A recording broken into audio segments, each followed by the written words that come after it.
Stories. Love stories.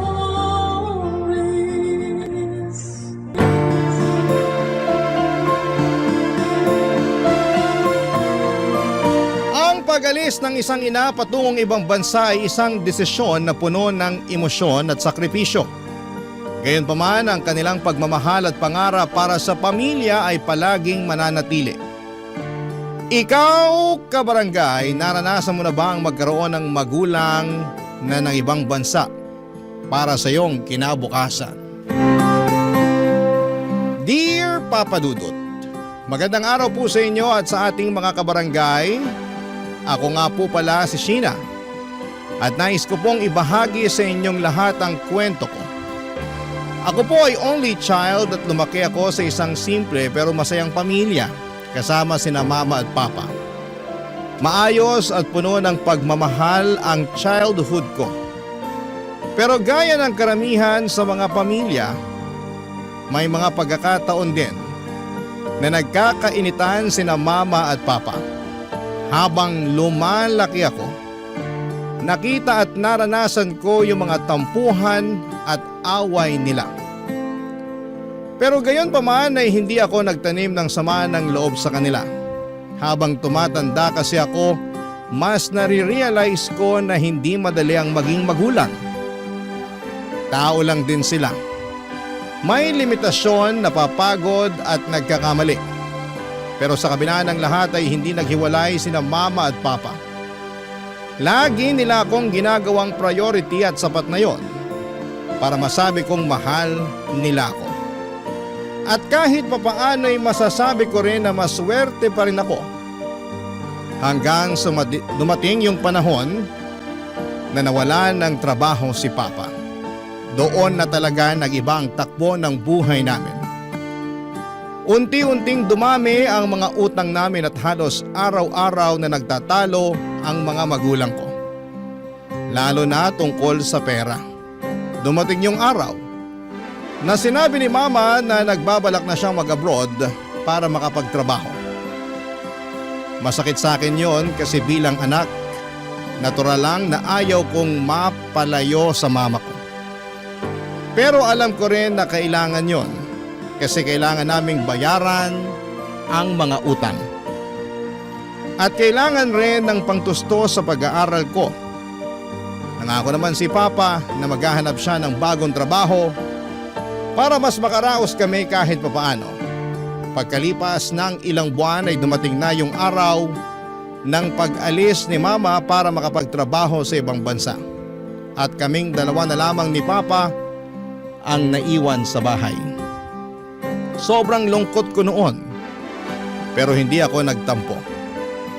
Alam kong ginagawa to ni Mama para sa kabubuti ng pamilya namin. At yun ang isa sa mga bagay na habang buhay kong tatanawin na utang na loob kay Mama.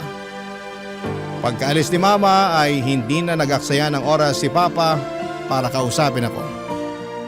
Pinag-usapan namin kung paano na ang magiging takbo ng buhay namin lalo na't ngayon at wala na si Mama sa bahay. Hindi ko makakalimutan ang pag-uusap namin ni Papa noong araw na yon kasi kakalis lang ni Mama, Papa Dudut.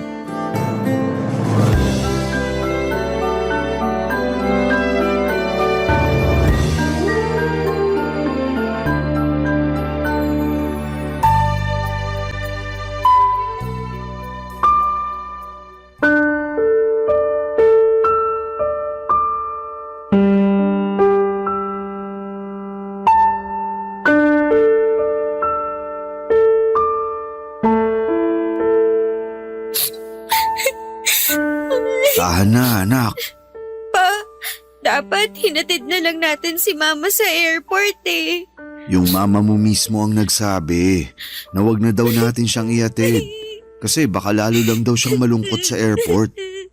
Isipin mo na lang na ginagawa ng mama mo to para mas guminhawa ang buhay natin at para makapagtapos ka rin ng pag-aaral.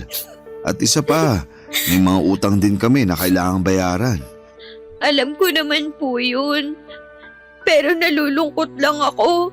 Kasi nag-iba na po yung takbo ng buhay natin simula nung nawalan kayo ng trabaho. Kung hindi lang sana kayo nawalan ng trabaho, siguro kasama pa rin natin si Mama hanggang ngayon. Sana maintindihan mo na hindi ko naman ginusto yung nangyari. Palugin na kasi yung hotel na pinapasukan ko noon at kinailangan nila mag-lay off ng mga empleyado. Pero huwag kang mag-alala kasi naghahanap na ako ng bagong trabaho. Ipagdasal mo na lang na sana matanggap ako kaagad. Talagang ipagdadasal ko po yun. Basta ako, kapag nakapagtapos na ako ng pag-aaral, maghahanap ako ng magandang trabaho. Nang sa ganun, hindi nakakailanganin ni Mama ng mga ibang bansa. Diyan ako saludo sa'yo eh. Napansin ko rin na kahit may mga pagkakataon na nag-aaway kami ng mama mo, hindi mo pinabayaan ang pag-aaral mo. Nako, makakaasa kayo na hindi ko talaga pababayaan ang pag-aaral ko kahit anong mangyari. Nga po pala, kumusta naman po yung paghahanap niyo ng trabaho? Ay, ayun. Nakadalawang interview na ako, pero hindi pa rin ako binabalikan eh. Sana pala, hindi na lang ng ibang bansa si Mama. Sana pala, inantay niya na lang kayo na magkaroon ulit ng trabaho. Nako, alam mo naman yung mama mo, napakasigurista. Gusto niya yung habang tumatagal, mas dumadami yung ipon namin. Grabe din pala yung sakripisyo ni Mama para lang masigurado na magiging stable yung buhay natin. Alam mo, isa din yan sa pinag-awayan namin ni mama mo. Ang totoo niyan, pinigilan ko yung mama mo na mag-abroad. Kasi sabi ko sa kanya, makakahanap din ako ng panibagong trabaho. Pero alam mo naman yung mama mo, may katigasan ng ulo at hindi nagpapapigil. Siguro okay na rin to. Kasi alam kong mas magiging magaan na ang buhay natin pagbalik ni Mama. At makakapagtapos na rin ako ng pag-aaral pagdating niya. Tama, yan na lang ang isipin mo para hindi ka na malungkot sa pag-alis niya. Ay, sandali lang. Mukhang may nag-text. Saglit lang, tingnan ko lang to. Sino po yan? Natanggap ako sa restaurant na in-applyan ko. May trabaho na ako. Ha? Seryoso kayo pa? Oo, matutulungan ko na rin ang mama mo sa mga gastusin natin. Masaya po ako para sa inyo. Salamat anak. Lagi mong tatandaan na lahat ng ginagawa namin ng mama mo ay para din sa'yo, okay? Alam ko naman po yun. Kaya mahal na mahal ko kayo eh. Ang sweet naman ng anak ko. Pahakap nga. Mahal na mahal din kita, sobra. Nga po pala, kailan kayo magsisimula sa bago niyong trabaho? Sa makalawa na raw. Nga pala, ayos lang ba sa'yo kung may iwan ka mag-isa sa bahay habang nasa trabaho ako? Syempre naman po. Kaya huwag kayong mag-alala kasi kadalasan nasa school naman ako eh. At isa pa, 19 na po ako. Kaya ko na ang sarili ko. Basta kung may kailangan ka, wag ka magdadalawang isip na tawagan ako, ha? Opo pa. Oh, halika na. Saan po tayo pupunta? Kakain tayo sa labas. May trabaho na ako, di ba? Magsa-celebrate tayo. Pa naman, gagastos pa kayo. Dito na lang tayo sa bahay. Akong bahala dyan.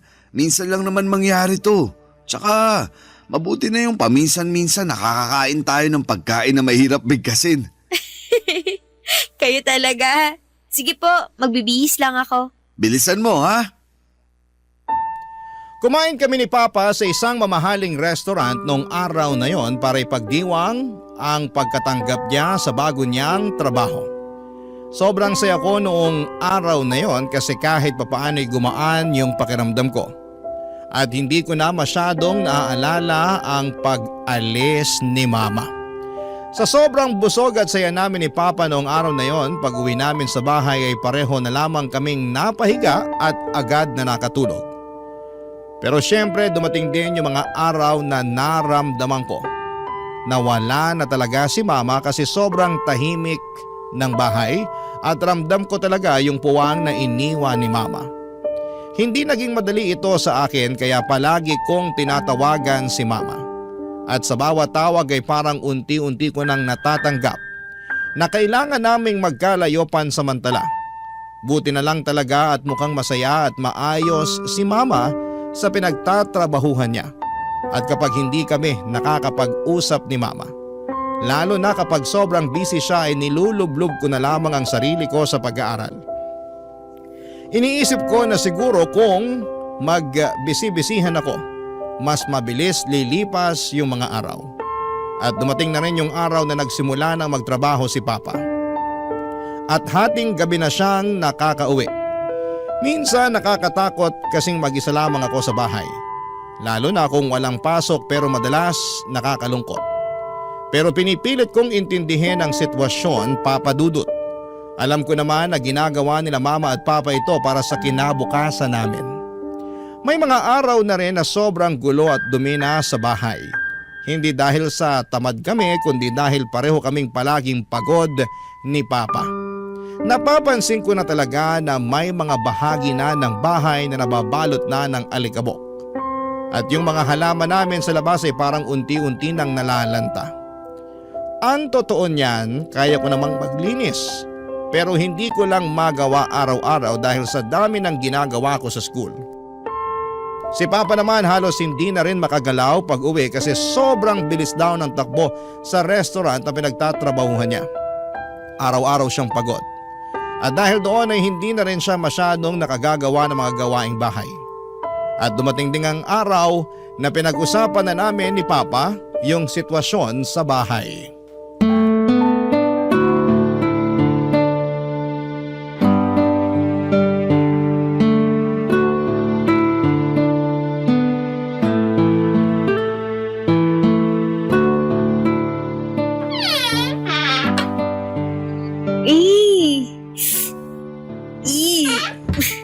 Ano ba yan, Kadiri?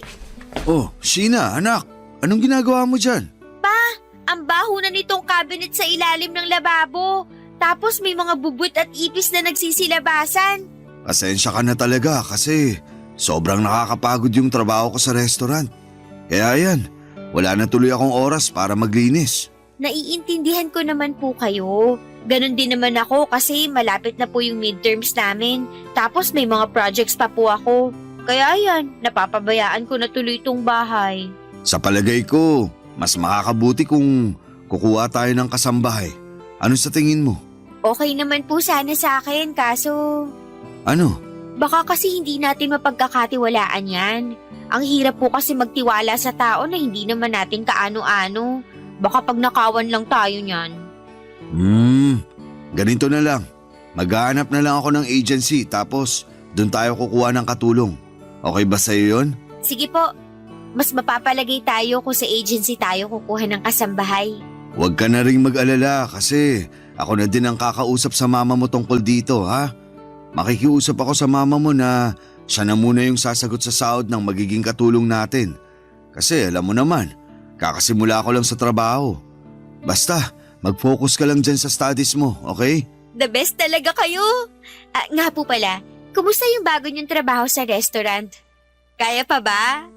Ang totoo niyan, nag-a-adjust pa talaga ako. Iba kasi yung experience ng pagiging supervisor sa hotel at pagiging supervisor sa restaurant. Naku po, yakang-yaka niyo yan! Pa, thank you nga pala ha. Thank you saan? Thank you kasi alam kong pareho kayong nagpapakapagod ni Mama sa trabaho para sa akin. Ano ka ba? Maniwala ka sa akin. Wala akong hindi kayang gawin para sa inyo ng mama mo. Naku, naiintindihan ko na po kung bakit nahulog yung loob ni Mama sa inyo. Aba syempre naman. Pero higit sa lahat, nabudol ko yung mama mo dahil sa gwapo kong to. Nararamdaman niyo ba yun? Yung alin? Yung hangin po. Para na po kasi akong lili pa rin ng hangin sa sinabi niyong yan. Ah, ganun ha? Alam mo bang pinadala sa akin ng mama mo yung allowance mo? Bala ko pa naman sana na ibigay sa'yo ngayon to. Andito na nga sa bulsa ko oh. Kayo po talaga, hindi na mabiro. Sigurado ako na mahihiya si Ruru Madrid sa kagwapuhan niyo. Akin na po yung allowance ko. Nambola pa talaga. Oh, eto na yung allowance mo. Nga pala anak, kumusta na yung mama mo? Hindi po ba kayo nag-uusap? Nag-uusap naman.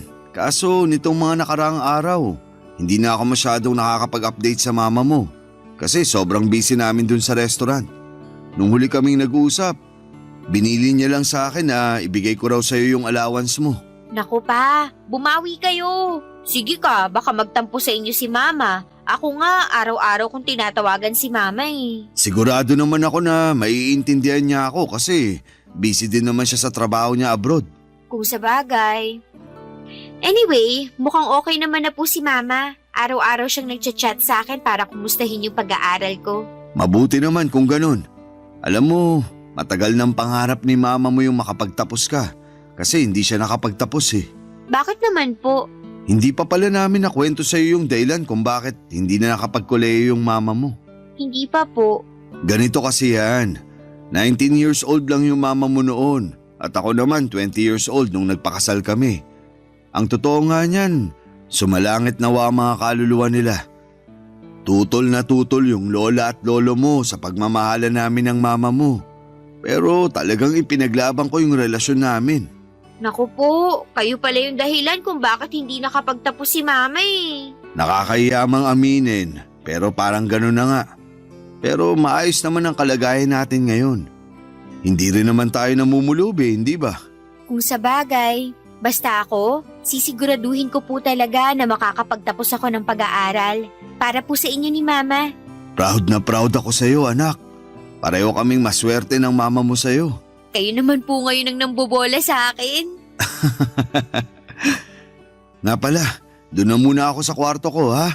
Maghanap lang ako sa internet ng mga agency na pwede natin pagkuhanan ng kasambahay. Sige po.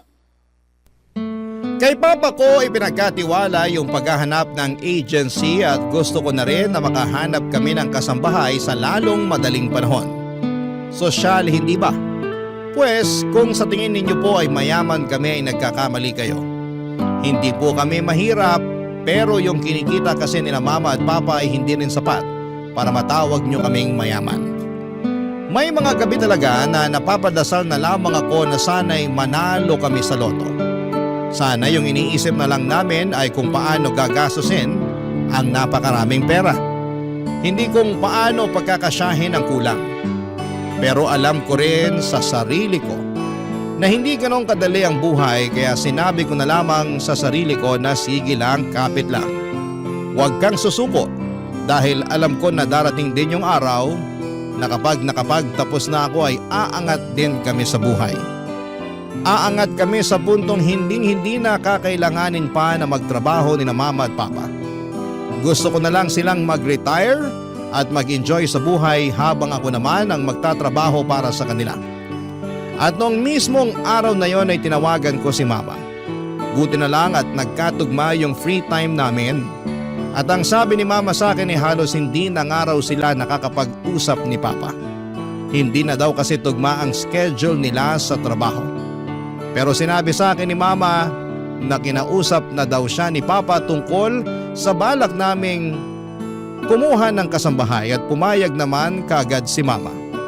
Pero nakakalungkot na marinig na unti-unti nang nawawala na sila ng oras para sa isa't isa. Kaya tahimik ako nagdasal ng gabing yon. Hiningi ko kay Lord na sana'y hindi mapagod ang mga magulang ko at hindi lang sa trabaho, kundi pati na rin sa relasyon nila. Sana'y hindi mawala yung lambing, yung pag-unawa, yung pagmamahalan kahit na lubog na sila sa pagtatrabaho. Kasi sa totoo lang, sila na lang talaga ang sandigan ko. Sila Mama at Papa ang tanging inspirasyon ko kung bakit ako patuloy na nagsusumikap at nangangarap sa buhay, Papa Dudut. Barangay Love Stories. Barangay Love Stories. Dumating na rin ang araw na may nakontak na raw si Papa na magandang agency. At sa mismong araw din na yon ay may ipapadala na raw na kasambahay ang agency na tinawagan ni Papa. Ang totoo niyan, Papa Dudut, hindi pa rin ako mapakali. Ang ibig kong sabihin ay paano kung magnanakaw o may masamang balak ang makuha naming kasambahay. Ang dami kong iniisip pero pinilit ko na lamang natigilan na ang pag-overthink. Ang iniisip ko na lamang na sa wakas may makakatulong na rin sa amin ni Papa sa mga gawaing bahay. Na sa wakas ay hindi ko na kailangang tiisin yung baho at dumi ng cabinet sa ilalim ng lababo. At sa wakas ay madidiligan na ulit ang mga halaman namin at wala na rin akong makikitang alikabok at agyo sa bawat sulok ng bahay namin. At ang totoo niyan ay hindi ito ang unang pagkakataon na magkaroon ng kasambahay kasi nandito pa si mama, siya talaga ang gumagawa ng mga gawaing bahay. Ang problema kasi hindi ko inakala na ganito pala kabisi ang buhay ng isang college student. Iba kasi nung high school, mas chill at mas manageable ang schedule ko. Kaya naman mas nakakatulong pa ako sa mga gawaing bahay.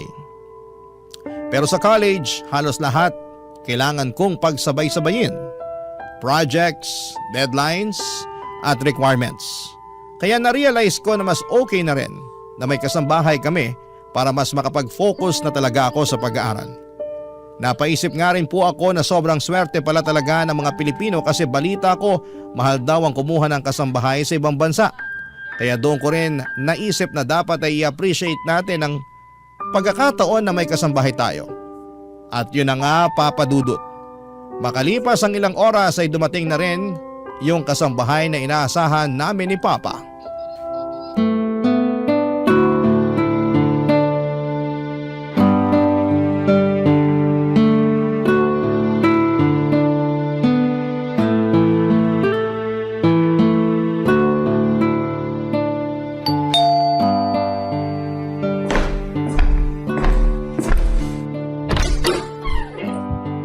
Hello? Ikaw ba yung kasambahay na pinadala ng agency? Ay oo, ako nga po. Halika, pasok ka. Maupo ka rito sa sala. Salamat. Kayo po ba yung magiging amo ko? Ah, hindi. Anak lang ako. Ang totoo niyan, yung papa ko ang magiging amo mo. Siya rin yung kumausap doon sa agency na pinanggalingan mo. Nga pala, ako si Sheena. Hello po, Ma'am Sheena. Ako nga po pala si Celine. Nice to meet you. Ganda naman ang pangalan mo. Ay, thank you po, Ma'am. Ano ka ba? Sheena na lang. Huwag na yang ma'am. At tigilan mo na rin ang kakapo mo sa akin. Sige, Sheena. Antayin na lang natin si Papa ha. Nasa kwarto pa kasi nagbibihis. Pagpasensyahan mo na lang kasi daig pa nun yung babae kung magpalit ng damit. Maiba ako. Gaano ka nakatagal nagtatrabaho bilang kasambahay? Mag-iisang dekada na rin po. Uy, totoo? Ang tagal na rin pala. Kaya nga ang totoo niyan wala namang problema dun sa huling pamilya na pinagsilbihan ko. Kaya lang nag-migrate sila sa ibang bansa. Kaya yun, kinailangan kong umalis. Ah. Uy pa, mabuti naman at natapos na rin kayo sa wakas. Akala ko hindi na kayo lalabas eh. Ito talaga, sobrang mainipin. Ay, nga pala, Celine yan si Papa Rodolfo ko. Siya ang magiging amo mo. At pa, siya si Celine. Siya yung kasambahay na pinadala ng agency. Kakadating niya lang. Ah, hello. Hello, sir. May maliit na kwarto dun sa dulo. Yun ang magiging kwarto mo ha. Sige po, thank you. Magpahinga ka na muna ngayon. Bukas ka na magsimula. Nakakahiya naman. Pwede naman ako magsimula ngayon. Wala namang problema sa akin yun kasi sanay naman po ako sa gawaing bahay. Nako, Celine, tama si Papa. Huwag ka nang tumanggi. Magpahinga ka na lang muna. Sige po, ma'am. Ay, ano ba yan? Di ba kakasabi ko lang sa'yo na wag mo na akong tawaging ma'am? At tigilan mo na rin yung kakapo mo sa akin. Kay Papa lang bagay yan eh. Uy, grabe ka sa akin. Para mo na rin sinasabi na matanda na ako.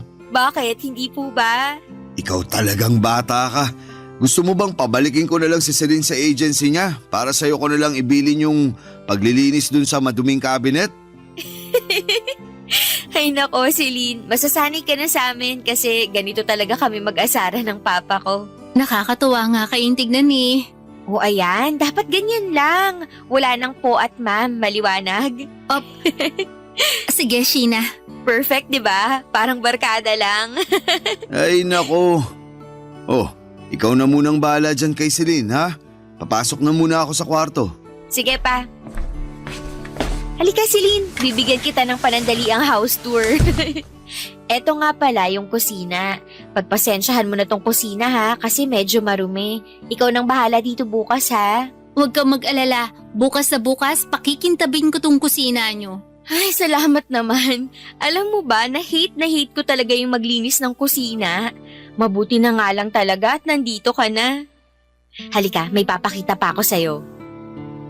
Tapos, ito naman yung laundry area. Ayan, dyan ka maglalaba. Maganda yung laundry area nyo ang laki. Bukas sa bukas, sisimulan ko na rin ang paglalaba. Hulog ka talaga ng langit. Dito naman tayo. Tapos yan yung maliit namin na garden. Uy, pasuyo na lang ako sa mga halaman dyan ha. Karamihan dyan halos hindi pa nga nadidiligan kasi sobrang busy namin ni Papa. Ako na bahala dyan. Ay, oo nga pala, bago ko makalimutan.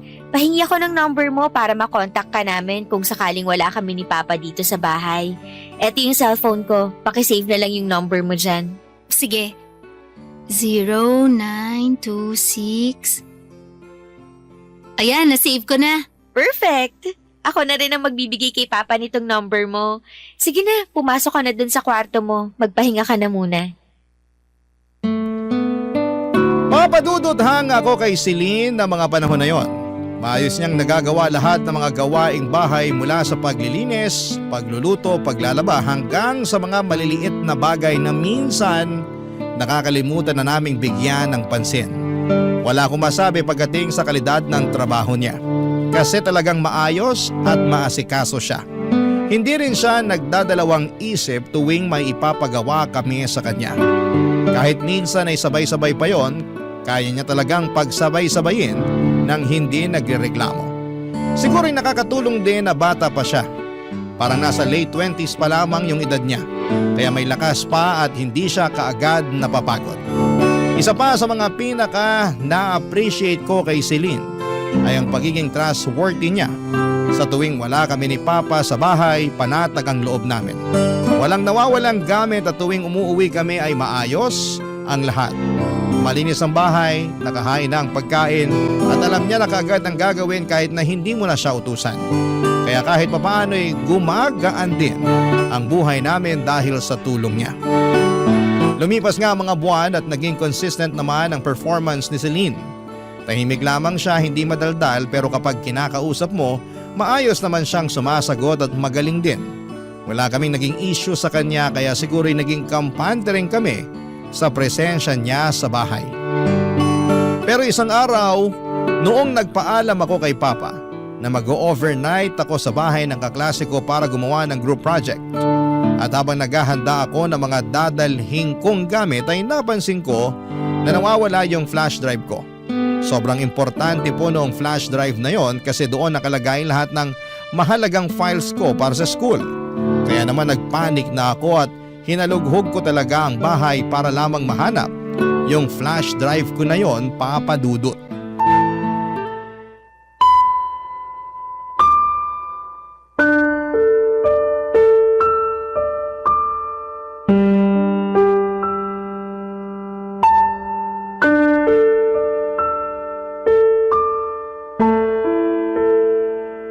Asan na ba kasi yun?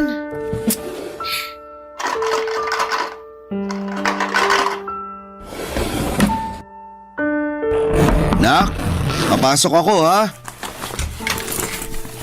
Oh, anong problema? Ba't di ka mapakali dyan? Yung flash drive ko po kasi nawawala eh. Saan ko ba kasi nailagay yun? Huwag mo nang problemahin yun. Ibibili na lang kita ng bago. Hindi naman kasi yung flash drive yung pinoproblema ko eh. Yung pinoproblema ko, yung laman ng flash drive na yun. Grades ko sa school ang nakasalalay dito. Ikaw naman kasi. Alam mo naman pala na importante yun. Pero hindi mo pa rin iningatan. Nako pa, mamaya nyo na ako sermonan. Tulungan nyo na lang kaya ako. Celine! Halika nga rito. Pambihira ka talagang bata ka. Bakit sir? Ano po yun? May napansin ka bang flash drive dito sa bahay? Ha? Flash drive, yung maliit na sinasaksak sa computer. Wala. Wala akong napapansin na ganyan dito sa bahay. Celine, tulungan mo na nga lang siya sa paghanap ng flash drive niya. Sige po, susubukan kong hanapin sa sala. Check mo kaya yung bag mo. Tapos na po, wala doon. Nakakainis naman eh. Kumalma ka nga. Hinga ng malalim. Baka mamaya nasa bulsa mo lang pala. Bulsa. Ay, alam ko na. Oh, bakit? Dala-dala ko nga pala yung flash drive na yun sa school nung isang araw. Nilagay ko yun sa bulsa ng pantalon na sinuot ko. Hala, Oh, ano na naman? baka nalaban na ni Celine yung pantalon ko na yun. Kumalma ka. Puntahan mo na si Celine sa sala. Magtanong ka muna bago ka magwala.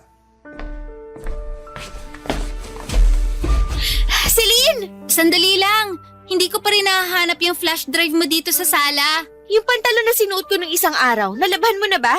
Hindi pa. Ay, salamat. Saan mo nilagay yun? Nasa laundry area. Nakatambak kasama ng ibang mga maruruming damit. Bakit? Yung flash drive ko kasi pakiramdam ko nandun. Ay, check ko lang ha. Eto yung laundry basket. Asan na ba yun? Ayan! Ay, sa wakas nahanap din kita. Oh, ano? Nahanap mo na ba? Opo, nasa loob nga ng pantalon ko. Mabuti na lang talaga at hindi pa nalalabhan to ni Celine. Sabi ko naman sa'yo, di ba?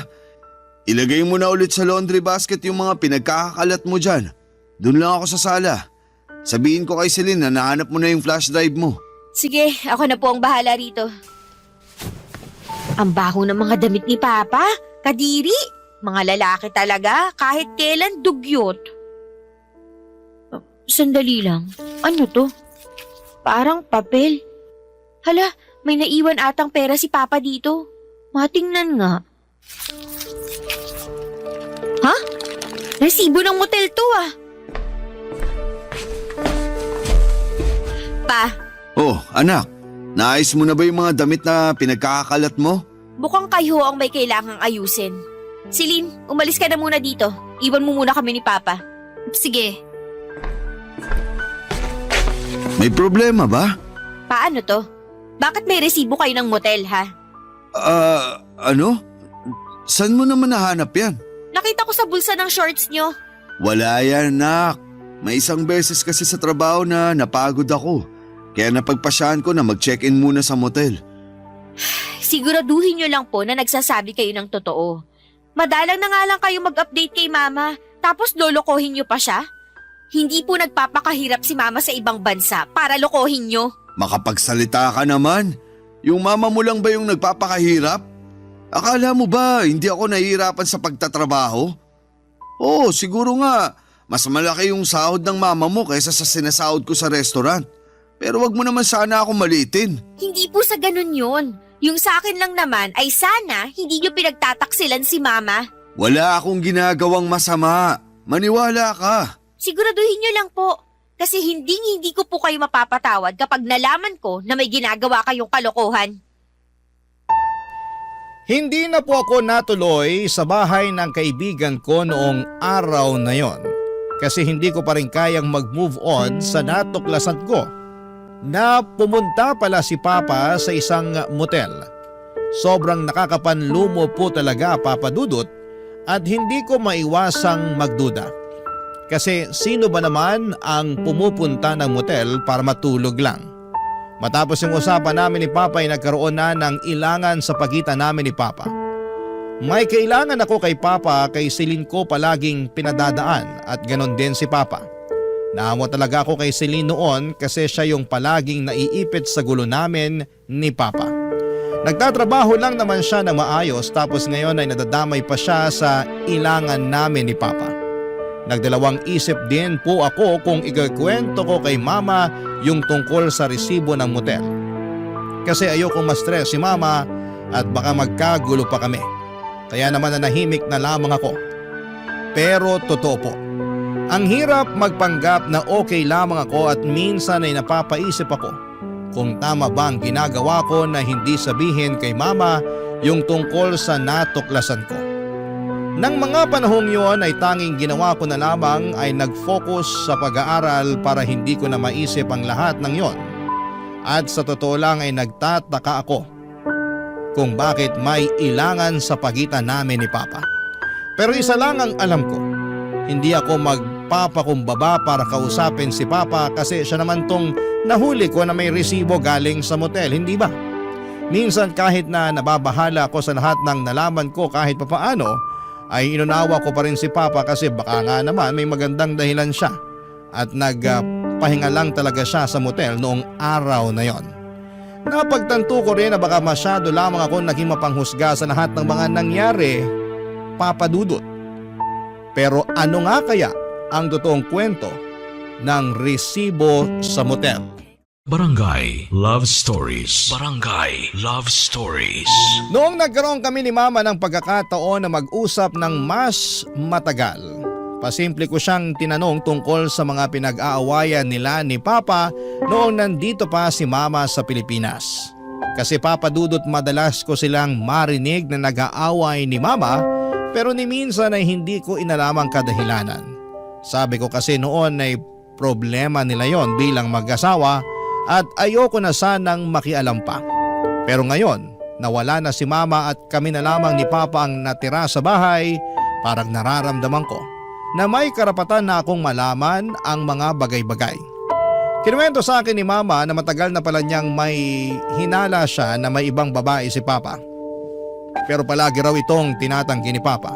At hindi na rin pinatagal ni Mama ang isyo kasi wala naman siyang pruweba na makakapagpatunay na nambababae nga si Papa. Noong sinabi niya yon, gustong gusto ko na sanang isumbong sa kanya yung nakita kong resibo ng motel. Pero pinili ko na lamang na manahimik.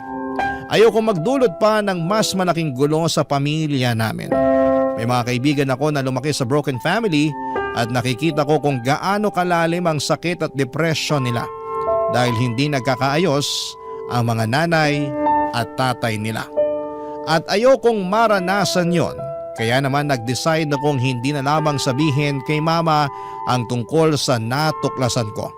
Wala rin naman akong solid na pruweba para patunayan na may ginagawang kalokohan si Papa maliban doon sa resibo ng motel. Pero pagkatapos ng ilang araw, Papa Dudut, hindi ko po akalain na ang tadhana na pala mismo ang maghahanap ng paraan para malaman ko ang buong katotohanan. Isang gabi habang natutulog ako ay bigla akong nagising dahil nagutom ako. Lumabas ako ng kwarto at pumunta sa kusina. Hindi rin kasi ako nakapaghapunan noong araw na yon dahil sa dami ng schoolwork ko.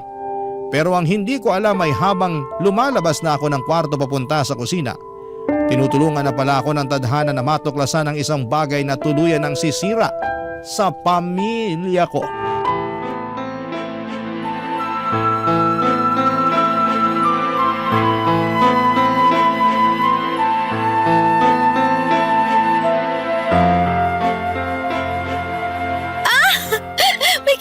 Ako dyan, ano ba? Wala kang magagawa kasi paliligayain kita ngayong gabi. Teka lang, paano si Sheena? Huwag kang mag-alala. Tulog na yun. Napagod sa dami ng projects niya. Perfect! Akong bahala sa'yo. Anong ibig sabihin nito? Walang iya kang babae ka? Sheena, mo? tumigil ka! Walaan ka Wala namin? kaming ginagawang masama. Huwag mo akong gawing tanga pa. Dinig na dinig ko sa labas yung paglalandian nyo. Anak, magpapaliwanag ako. Sige, ngayon nyo itanggi na wala kayong ginagawang kabulastugan. Grabe, napakawalang iya nyo. Hindi nagpapakapagod si Mama sa ibang bansa para lang pagtaksilan nyo. Palagi mo na lang pinaparamdam sa akin na mas malaki yung naaambag ng mama mo sa pamamahay na to. Na mas may pakinabang yung mama mo kaysa sa akin. Hindi ko ginusto na mawala ng trabaho sa hotel. Akala mo ba madali sa akin tanggapin yung mas malaki pa yung naiaambag ng mama mo sa pamamahay na to kaysa sa akin? Isang malaking kahihiyan sa akin yon bilang ama mo. Hindi ko gusto yung pakiramdam na nakatunga nga lang ako kasi ayaw kitang bigyan ng oportunidad na iparamdam sa akin na inutil ako. Sandali lang, nakatunga nga. Akala ko ba may trabaho kayo sa restaurant? Wala yun. Nabigla lang ako sa sinabi ko. Utang na loob. Alam ko nagsisinungaling kayo. Ganyan na ganyan yung mukha nyo nung nalaman ko yung tungkol sa resibo ng motel. Rodolfo, sabihin mo na lang sa batang yan ang totoo. Manahimik ka, hindi kita kinakausap. Napakabastos mo talaga. Wala kang modo sa mga nakakatanda sa'yo. Ang kapal din naman pala talaga ng mukha mo. Ikaw pa tong may gana ngayon na magtapang-tapangan? Kung ano ang kinaganda ng pangalan mo, yun ang kinapangit ang ugali mo. Ahas ka! Sumusobra ka na! Tumigil na kayo! Oo na! Inaamin ko na! Hindi pa ako nakakapaghanap ng bagong trabaho simula nung natanggal ako sa hotel. Ano pang tinatago nyo sa akin, ha? Matagal na kami magkakilala ng papa mo. Ano? Celine! Wala nang dahilan para itago natin sa kanyang katotohanan. Total, nagwawala na naman siya. Sasabihin ko na sa kanya ang totoo para manahimik na siya. Oo, katrabaho ko ang papa mo sa hotel noon. Ang totoo nga niyan, ideya ng papa mo ang lahat ng to. Siyang nakaisip na pagpanggapin akong katulong nyo. Sa ano, masaya ka na? Wala kayong kasing sama. Magsama kayo sa impyerno.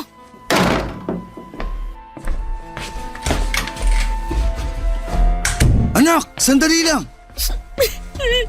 Kukunin ko ng mga gamit ko at lalayas na ako sa bahay na to. Sasabihin ko na rin kay Mama lahat-lahat ng mga nalalaman ko. Nagmamakaawa ako sa'yo. Sana wag nang makarating to sa mama mo, please. Hindi mo naman siguro gugustuhin na magkawatak-watak ang pamilya natin, di ba? Please lang, nakikiusap ako sa'yo bilang tatay mo. Tatay? Maraming lalaki ang pwedeng maging tatay. Pero hindi lahat ng lalaki ay may kakayahang magpakama. Nung nag-abroad si Mama, sinamantala mo yun para ipasok sa buhay natin yung kabit mo. At talagang pinagpanggap niyo pa siyang katulong natin. At malamang, pera din ni Mama ang ginagamit niyo para dyan sa kabit mo. Wala kayong kasing sama. Noong mga panahong akala ko, nagtatrabaho kayo. Nagpapakasarap lang pala kayo sa perang pinapadala ni Mama. Anak, makinig ka. Hihiwalayin ko na si Celine. Patawarin mo lang ako. Napakadami niyo pong pagkakataon na hiwalayan yung babaeng yun. Pero hindi niyo ginawa. Aalis na ako at wala na kayong magagawa para pigilan ako. Hindi deserve ni Mama ang isang walang kwentang lalaking tulad niyo. Sobra po akong nasaktan ng gabing yon, kaya tinawagan ko na lamang yung kaklase ko at nakiusap kung pwedeng sa kanya muna ako makituloy. At sa kabutihang palad ay pumayag naman siya. Pagdating ko sa bahay ng kaklase ko ay tinawagan ko kaagad si Mama at ikinuwento ko na sa kanya ang lahat ng mga nalaman ko. Hindi ko po kayang ilarawan kung gaano kalungkot si Mama noong time na yon. Hindi siya tumigil sa kakaiyak, pero pinilit ko rin siyang kumbinsihin na wag nang balikan si Papa. Kasi naniniwala ako na once a cheater, always a cheater. Kung hindi ko pa nahuli si Papa at si Celine, baka patuloy pa rin nila kaming niloloko. Grabe, Papa Dudut. Napakatanga ko para hindi agad malaman na nasa bahay lang pala namin ang kabit ni Papa. At mas lalo lang po akong nagalit nang malaman kong may mga panahon na nanghihingi ng pera si Papa kay Mama. Galit ako kay Celine pero mas nagalit ako kay Papa kasi siya ang punot dulo ng lahat ng ito. Si Papa ang kadahilanan kung bakit lumaki ng ganito ang gulo sa pamilya namin. Ang totoo niyan ay hanga ako kay Papa kasi nagawa niyang magpanggap na may trabaho siya. Pero yun pala, kung ano-anong alibay na ang binibigay niya kay Mama para makakuha siya ng pera. Kaya naman napagkasunduan na lang namin ni Mama na uupan na lamang ako ng apartment malapit sa school ko at siya na rin ang sasagot sa upa ko. Ipinangako rin ni Mama na kapag natapos na ang kontrata niya abroad, babalik siya sa Pilipinas at ibebenta niya ang bahay namin at habang nasa abroad pa siya ay pag-iipunan niya na lang daw muna yung pang-annulment nila ni Papa. Sinabi din ni Mama na siya na lamang ang haharap kay Papa at mas mabuti na rin daw na wala akong contact kay Papa. Lumipas nga ang mga buwan at naging mapayapa naman ang buhay ko sa bago kong apartment. Wala na akong balita kay Papa at si Mama na lang ang lagi kong kinakausap. Mabuti na lang talaga at hindi ako naligaw ng landas. At mas pinagsikapan ko palalo sa school para kahit papaano'y mapasaya ko naman si Mama.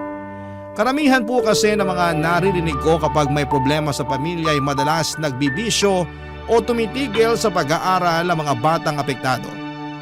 Pero pinili ko pong magpakatatag at magpatuloy sa buhay dahil nandyan pa si Mama na umaasa na makapagtatapos ako sa pag-aaral. Sinabi ko rin sa sarili ko na kapag nakatapos ako ay gagawin ko ang lahat para matulungan si Mama para hindi na siya mapilitang magtrabaho. Naging mapayapa na po ang takbo ng buhay ko hanggang sa isang araw ay may dumalaw sa apartment ko.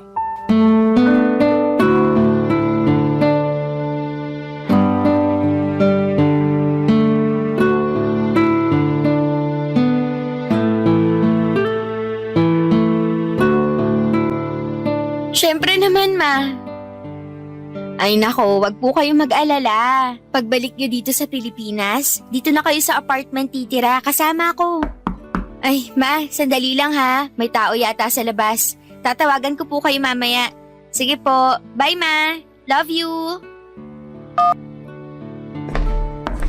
Sandali lang! Anong ginagawa niyo dito? Ba't punong-puno ng pasaya ang mukha niyo? Anak, Paano niyo nalaman yung address ko, ha? tinanong ko yung kaklase mo sa Facebook. Umalis na ho kayo bago ko tuluyang makalimutan na tatay ko kayo.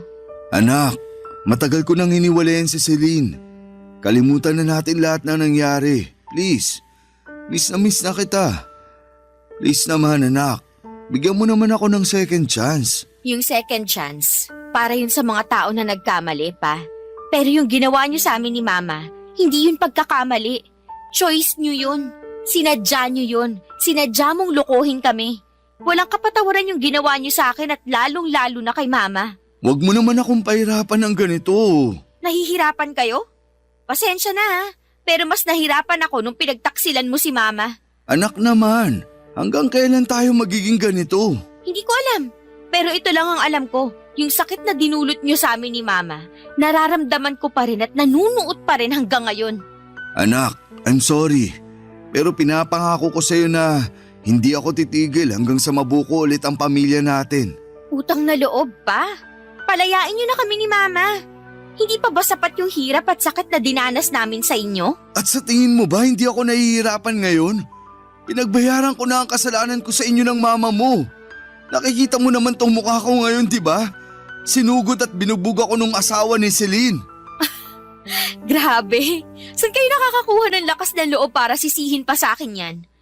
Patong-patong na yung mga kasinungalingan ninyo. Matanong nga kita pa, alam mo pa ba kung ano ang totoo sa sarili nyo? Basta, gagawin ko ang lahat para lang makabawi sa inyo ng mama mo. Alam nyo ba na hanggang ngayon may sama ng loob pa rin si Mama sa inyo? Mabuti na lang talaga at nalaman ko yung totoo. Kasi kung hindi, malamang hanggang ngayon pinaglalaroan nyo pa rin kami. Anak, kailangan ko kayo ng mama mo. At alam kong kailangan nyo rin ako. Lulud ako sa harapan mo kung kinakailangan para lang mapatawad nyo ako. Tumayo kayo pa. Huli na ang lahat para dyan. Ganun-ganun na lang ba yun? Itatapon mo na lang ang lahat ng pinagsamahan natin bilang isang pamilya? Kayo ang tumapon sa lahat ng yun. Huwag po kayong pa-victim kasi hindi po kayo ang biktima dito. Kami. Kami ni Mama ang biktima dito. Kami ni Mama ang biniktima nyo. Sige na po, umalis na kayo. Wala na tayong dapat pag-usapan pa. Wala kang karapatan na tratuhin ako ng ganito. Papa mo pa rin ako. Papa ko lang kayo sa papel na pwede kong punitin kung kailan ko gusto. Alam kong may nagawa akong kasalanan. Pero sumusobra ka na sa pagsagot-sagot mo sa akin. Wala kang galang at respeto sa sarili mong ama. Buong buhay ko minahal at nirespeto ko kayo. Buong buhay ko hinangaan ko kayo. Pero hindi na kami magpapaloko sa inyo. Antayin nyo na lang ang tawag ni Mama. May balak siyang kausapin kayo tungkol sa annulment at pagbenta ng bahay natin. Annulment? Pagbenta ng bahay? Bakit kayo nagdidesisyon ng hindi ko alam, ha? Bakit pa? Nakapagdesisyon na rin naman kayo Napagdesisyonan nyo na rin na sirain yung pamilya natin nung nakipagrelasyon kayo kay Celine. Grabe, ang dami nyong ginawa para lang mapanindigan at maitago yung pagtataksil nyo. So ano? Mas gugustuhin mo ba na magkawatak-watak na lang tayo? Ganun ba yun? Parang gano'n na nga.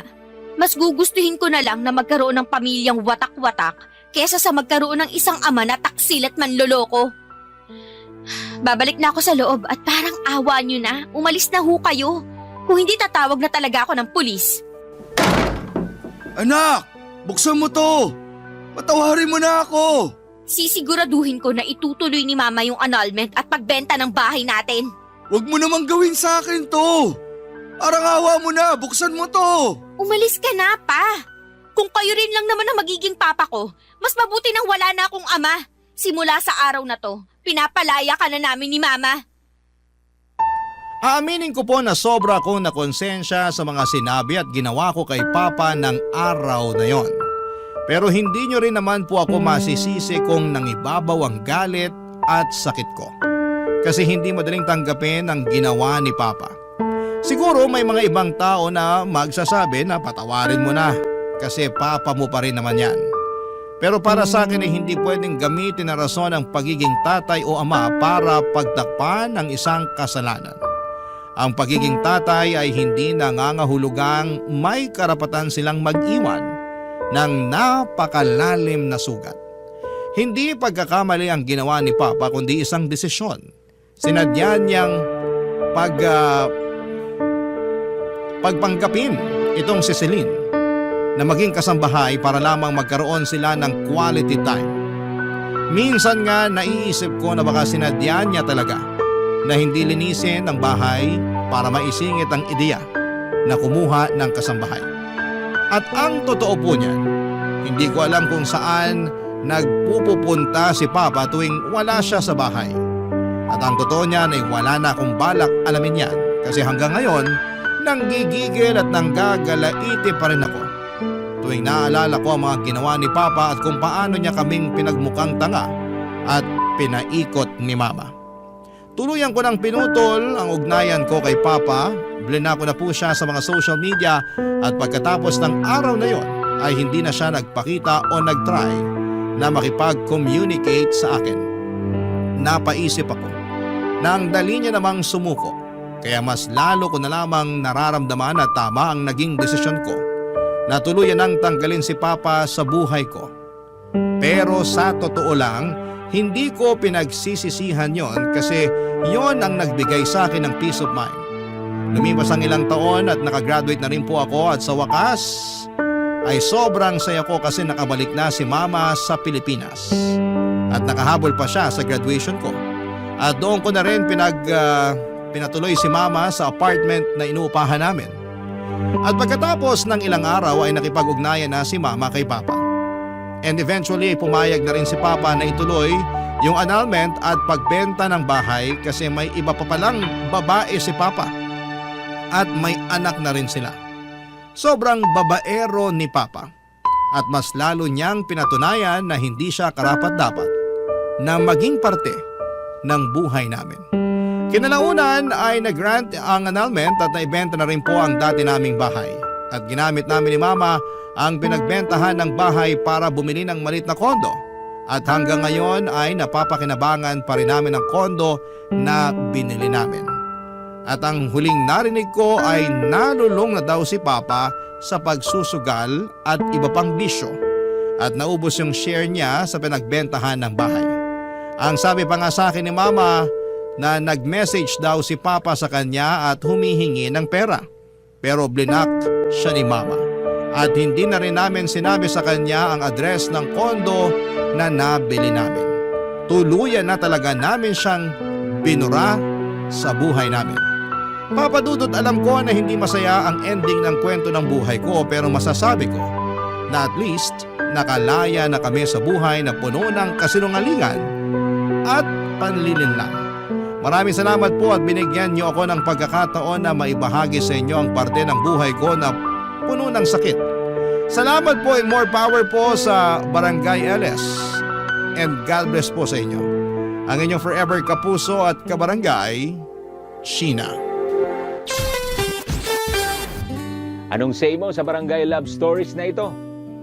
Pagkwentuhan natin sa comment section yan.